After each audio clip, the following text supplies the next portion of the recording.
Inhale, twist. Dapat magkapantay yung kamay at yung inyong left knee. Hindi lang para maganda, pero para mas ma-stretch. Right hand po sa left knee. Kapantay ng left knee. Yes. Nafe-feel nyo ba yung stretch? Alright, come back down. Change sides. Left hand to the right side. Open.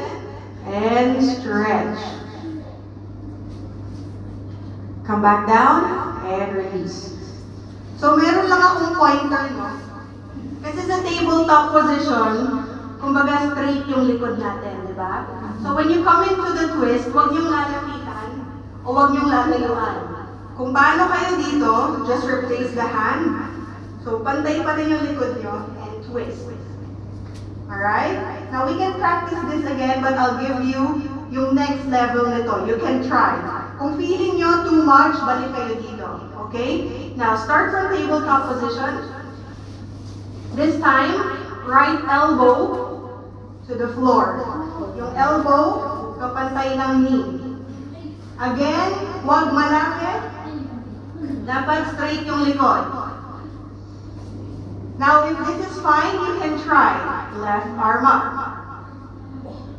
Wow. This is much deeper. Look to your left side or look up. Okay to? Ay, walang reaction. Okay, let's go back to the sensor. Walang sumagot. Okay.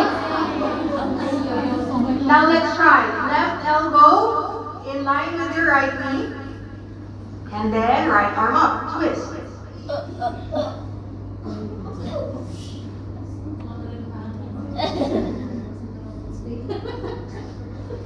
And come back.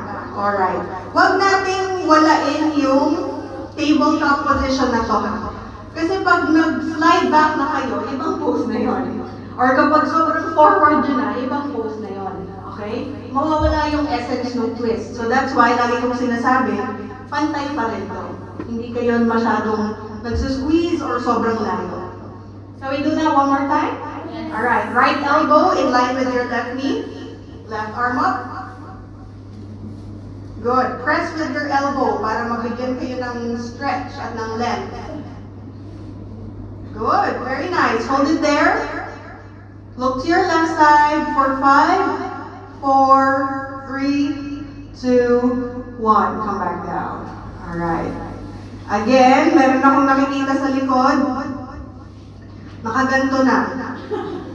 Hindi. Pantay dapat